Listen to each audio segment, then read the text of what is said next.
Okay, so hello and welcome to another edition of SpraynPray1000's Verdict. I am SpraynPray1000 and today we are going to talk about the game Attack on Titan for the PS4, based off of the popular anime and manga series called Attack on Titan. And basically, to start this off, if you are not a fan or you don't know much about the anime, this game will basically may or may not appeal to you. It's made by Koei Tecmo, known for their Dynasty Warriors, and recently, they've had a whole bunch of other spin-off games with both anime franchises and other games. And I've actually enjoyed some of their more recent work, namely Hyrule Warriors, and so credit where credit is due. Koei Tecmo definitely is one of the better studios, I'd say, for making a game like this, and boy, do they do this game justice. So first things first, I want to talk about, very quickly, the story without any spoilers of Attack on Titan is essentially the first season of the anime, and then there's also some side missions and other things in there. There's some grindable missions and whatnot, but in general, the main campaign of the game, it retells the story of the first season. And having seen the first season of the anime, one thing that I will most certainly really give a lot of credit to is the attention to detail in the game. So there are scenes from the anime that are recreated, I want to say, like almost perfectly in the game, and I find that that's really cool, that when you have a game be a spin-off series for something like this, typically what a lot of studios will do is they will maybe change around a few things. They'll maybe mix up the story a bit to make it, I don't know, more fluid for gameplay, or just in general change a few things around. It won't be a 100% faithful retelling and following of the original source material. And I don't really think that Attack on Titan suffers from that, which is pretty significant in aspects, pertaining to the story. It's not necessarily, make or break, but I did like that, more or less, that you almost feel like you're watching the anime again, except in these really, really vibrant, well-done 3D graphics.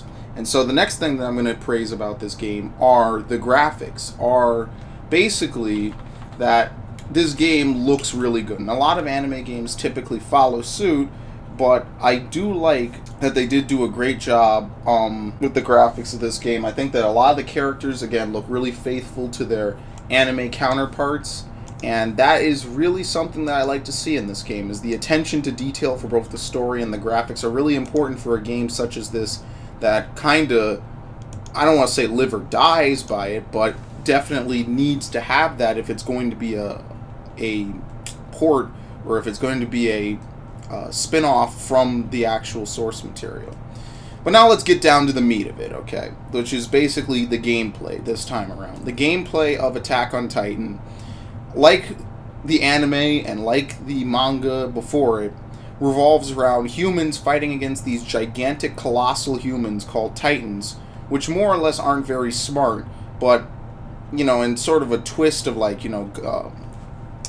Gulliver's Tales and whatnot, you cannot take a lot of hits. In fact, in the Attack on Titan anime and manga, humans are more or less the complete prey of Titans. Titans eat humans regularly. They ignore all other animals and solely go for humans. And in this universe, it's very gritty, it's very bloody, it's very mature rated for sure. And this game translates a fair bit of that, not necessarily in the cutscenes. They try to censor it out a little bit. Nothing too hectic and nothing lost too much, I'd say. But the gameplay is certainly very bloody and very visceral. You play as one of 10 characters, and throughout the story mode, I think you play between 5 different characters. And from there, your job is to pretty much do the typical Dynasty Warriors thing of defeating enemies, helping people in need, and then defeating final targets when they appear. Although the difference this time around is that you're not like a hero character that runs out in the field and can soak up hits and defeats enemies just by looking at them. In fact, it's quite the opposite. As a human, you are very, very squishy. In fact, you can only take maybe a hit or two, and then you enter wounded mode. And from there, if a Titan grabs you, it's all over. So, in general, Attack on Titan is less about, it's not even more of a stealth-based gameplay, it's more about knowing how to strike at Titans and take them out using their weak point on the back of their neck without getting hit, without getting touched, and the game will actually record how many failed attacks you make, how many times you got it grabbed while trying to take out a Titan. And this is all really cool stuff because it basically teaches you really quickly that you need to be efficient, you need to be quick, you need to be very precise with your movements in order to actually do well in this game. And so for the most part, one thing that I will immediately say about this game is that the 3D maneuver gear, which is basically how characters move around in this universe to attack Titans and get around the environment, is probably one of the most interesting and dynamic elements in the entire game. And so let me give you some perspective. The way that it works is that while you can run around, you can jump, you can even boost using the gas canisters that you use to maneuver, but where the action really starts is when you press square and when you start grappling around the environment using the 3D maneuver gear. Now from here, there's just generally two different things you're going to do. You're either going to be traveling or you're going to be in combat, and both require usage of the 3D maneuver gear for you to be even able to do anything. So for traveling, it's fairly simple. You can run up walls if you hold the button. You generally just need to hold square in order to maneuver around, and it's pretty simple, but it's also pretty fun because you can, if there's nowhere to grapple to, you can't grapple, but you can still boost, and it's generally just kind of like, I want to say almost like Spider-Man-esque, in terms of that absolute freedom, and I think that's really good about the game. Meanwhile, combat of this game basically revolves around you anchoring yourself to a Titan and beginning essentially a circling maneuver around them. Now, your goal at the end of the day is to defeat a Titan by taking out the back of its neck, which is called the nape. Generally, most normal Titans do not require much else for you to take them out. There's some Titans where they will reward you for taking out other limbs, and generally it's easier to take out Titans if you're able to attack multiple limbs. Technically the legs and maybe an arm, so that way they can't grab you, they can't jump at you, they just flop to the floor and you can easily finish them off. But most Titans in this game do not require anything more than simply maneuvering around them to the back of the neck, zooming in really quickly using some gas, and then just taking out the nape and then moving on. And while most people would say that makes this game easy, later on, there's lots of Titans that you have to, before you can even damage them, they're very deadly with their arms and their legs, and there's even some aberrations, which are basically more stronger, smarter Titans. They will have the napes of their neck covered or protected, and you won't be able to attack it. So again, it's trying to make you do the right action at the right time, namely, okay, I want to get a gold medal, not get grabbed, not fail an attack by timing it wrong or by focusing one limb and hitting another. Those can all prevent you from getting a perfect score. And so for each Titan that you defeat and subjugate, if they have these defensive maneuvers in place, it becomes more of a tactical kind of deal because you don't want to get grabbed by another Titan while you're circling around one. You need to take it out quickly so you can move on to the next one. And so you are, in a sense, kind of the deciding factor on the battlefield for sure, but at the same time, there's a lot at play here more than just, just circle to the back of the neck, take them out. And it is refreshing that there is a nice mix of that the further into the game that you go, including the side missions. At the start, it's fairly easy. You just show up, you kill enough Titans, you do it quickly enough, you do enough objectives, you get an S rank, you move on. But I found that later on, it was a lot more fun when there was some risk-reward to it, that there was something, alright, it's dangerous here, the game properly scales that, I feel, in a way that's nice if you keep your equipment nice and upgraded, and all sorts of stuff like that. That's good. Speaking of equipment upgrading, you can upgrade equipment. Your equipment is global, shared between all characters. And like most Dynasty Warriors games, by completing fights and by doing certain things, you can unlock and gather more raw materials with which to upgrade your equipment. Some raw materials are just given to you for completing the mission. Some are given to you for getting an S rank. Some are given to you for taking out Titan limbs. and you can discern which Titan limbs will give you stuff just by looking at them. The game has an icon for it. And that's really cool. I really enjoyed being able to properly upgrade my gear. And the way that this game works is that, sure, you can craft higher versions of gear, but if you also just upgrade your old gear enough, it'll eventually just level up into the next tier of gear, which is pretty nice. You know, it doesn't make you have to buy level 3. You can just upgrade your level 2 using lower level stuff, and eventually you'll get it to level 3. And I think that that's really good, because it means that, you know, depending on how you play and depending on what you do, you won't be punished for not doing it a certain way, and I like that. Again, the map diversity, like I said, is really good. You have the typical couple of areas inside the city where you're generally running around trying to subdue Titans before your team runs out of soldiers. Typically, the way most missions go is you spawn in. There's a couple of people that have sent up smoke signals. They need your help. You go help them out. You clear out Titans, and then either after a certain amount of time, or when you approach a certain spot on the map, then the final subjugation target appears. And basically, once you defeat that target, you win the battle. Defeat comes from either a loss of objectives or from you dying, which, as I said, you cannot take many hits in this game. And if you get critically wounded and a Titan is about to grab you, you enter a slow motion movement sequence where the game telegraphs the Titan's grab, and basically it tells you, hey, he's going to grab here. If you're in it, you're dead, and it gives you time, you know, to get out the way and potentially save yourself. Now, there's a lot of different items in this game which really help out and make it more fun. There's health, which will restore characters who are low on health or who can't really move and are wounded. There's gas canisters, because as you move around in this game using the 3D maneuver gear, in order to do even the simplest amount of movement will slowly deplete your gas. Speeding up while trying to attack the nape or any other part of the body will consume a lot of gas. Boosting will consume gas, and the fastest way to run out of gas is to continuously do those things. So there's a tactical usage element of this in there. You can replenish gas and other items, but gas is generally one of the more important things to monitor on the battlefield. There's also blades. As you slice at Titans, your blades will begin to dull until the point where they don't really do much damage. Again, you can easily swap out blades whenever you need to. There's also stun and flash grenades that you can use for certain Titans. Personally, I didn't find myself really using them unless a Titan really required it or was difficult without it.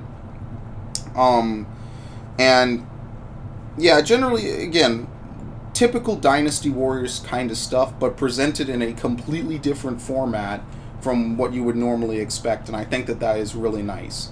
Now, unfortunately, Attack on Titan runs into some problems. One, I think that the epilogue for this game could have been done much better. Once you basically complete the first season of the anime, the main campaign, etc., you basically enter this sort of post-game free roam where you can revisit certain parts of the campaign if you want to replay missions for a better grade or just for fun. There's optional side missions called survey missions, where you essentially, it's your typical like engagement just to have engagement, you know what I mean? There's no real story, it's just side missions. And while I do appreciate that this game has a shit ton of side content, unfortunately none of it's really diverse. It's just generally one of the typical archetypes of mission where you have so many Titans you need to subjugate, and then a final Titan will appear, and then you need to take out the final Titan. And while I do like that there are multiple characters to level, and this gives you proper opportunity to level, the problem really turns into just that the game has no diversity. The game becomes very simplistic and very moderate. You know, nothing really changes once you get to the end, and there are requests and stuff you can fulfill for extra stuff. But I just wish there was more of a narrative at the end, more of something really to carry this game to its conclusion. Regretfully, I don't really see that from the epilogue. The epilogue is just kind of standalone, and it is what it is. And I think that's probably the worst part of this game, is that the epilogue doesn't really contribute much to the game. It's just there to kind of give you extra tough missions, and that's really it. And missions that you need to work up to. So that could have been done much better, I feel. Two, the actual gameplay of the game doesn't really change that much. And while I understand that that's kind of the limitation of the anime, that there's not really too much to it, at the same time, it would have been nice to see more environments, more maps, because really you end up fighting on different variants of like maybe 5 or 6 or 7 different maps, and that's really it. And that can get really old really quickly. There's the forest, there's the ruined city, there's the within the wall city, there's outside the wall, and then there's one in the real inner city. So I have to actually kind of retrospect one thing that I did say earlier. Earlier I said I liked the map diversity, and now here I'm kind of criticizing it. What I liked about the map diversity is the different areas that you maneuver around. I feel that the way that it's structured gives you a lot of reign of movement in order to take out and engage Titans. However, I just wish there were more maps to begin with. So while the maps that are there are quality, they're good, they're very faithful to the anime, and they're very good for gameplay. On top of that, there certainly could be way more of them, I feel, more just to really pad it out and make it feel like you're not just playing the same 5 good maps over and over. I think just like maybe a few more would have really contributed a lot and made this game go a lot further in the long run. Partially, probably it's because of the epilogue and the nature of the game only really lasting the 1 season, but I do like that they have a whole lot of lore and a whole lot of other cool stuff. And the last thing that I forgot to mention is that the one variation from the typical versus Titans gameplay in single player is that the main character can transform into a Titan, and that somewhat turns the game into I don't want to say a beat 'em up, but rather than go for the nape, you can just outright kill Titans just by completely rendering them incapacitated. And in the story mode, it's an unlimited change, but in other modes, when you're doing side missions or whatnot, it replaces his typical decisive battle flare, which improves all your surrounding units and makes them more deadly. Now that is pretty cool. I do think that adds a lot to this game. It certainly makes it helps you diversify the gameplay when you're playing as the main character. But on the flip side of that, again, you generally know what the gameplay of this game is after playing maybe 2 hours, and it doesn't really change much from there. So really, I feel like this game is going to mostly appeal to people who are either anime fans or fans of the series from before, or people who are wanting to get into it, or just want to maybe just skip over season 1 without watching it, just wants to play the game to catch up. And I get that this game, season 2 of the anime is about to come out, I think, next year or something along those lines. I think it was supposed to come out this year, but, next year. And while I do like the game, it doesn't really deviate much from what it starts out with. And because that, it's not that there's not a lot to bite on, it's just that nothing much changes. It more or less, the game itself does not change from what it starts out with. So, a lack of diversity towards the halfway point, progressing on. While I do like that, you have to level up and get better gear in order to do things efficiently, and each character has a set group of abilities and stuff that they can do to help out. It's pretty typical. I don't want to say the gameplay itself is generic, because again, it plays like nothing else out there, but it doesn't variate at all, and it doesn't deviate enough, and there's not really a diverse enough ways to do things. Now you can fire cannons at Titans, but that's not really effective. The most effective way to take them out is just to simply aim for the nape and go for it. And if you need to, maybe take off a few limbs so you can clear up the nape and then go for it. And that's just about it. So what would I give Attack on Titan? Attack on Titan, despite its lack of variety and diversity, is still a good game. It's still a memorable game, and it's still a fun game to grind in. The game itself has a lot going for it. It has a good idea. Koei Tecmo really brought it to life, and I really like the way that it works, and I like the way that they managed to really get a feel for the anime in just about every aspect, whether it be gameplay or the story cutscenes or just about anything about it. I like the way that they brought it to life. I think it's a memorable anime game, which is more than I can say for stuff like Bleach Soul Resurrection and some certain Naruto games. This game has meaning and depth to it, if you're a fan of anime, that most games do not get. So what would I give it? I'm going to give Attack on Titan an 86 out of 100 because it has a lot of good stuff. It has a lot of fun, unique gameplay, and even though it's repetitive, I still find myself drawn to play it because it's really fun and it has a lot of good stuff in the trunk, basically. Whether it's the attacking with different characters or whether it's, just generally going through the motions, doing a lot of fluid, quick gameplay, locking on to multiple Titans and taking them out really easily. There's something to be said about a game that works this quickly. Of course, the negatives being the lack of diversity, the sometimes stuttering, lowered frame rate, and the online mode, which is so-so. So that's basically it for this verdict. I'm SpraynPray1000. I hope you guys, if you're a fan of the anime, you go pick it up because it is good. Maybe not for $60. I think that's also another big issue with the game, is that it's really just $60, but definitely more for like $40, $30. This game is definitely worth it. So, alright, I will talk to you guys later. Have a good one.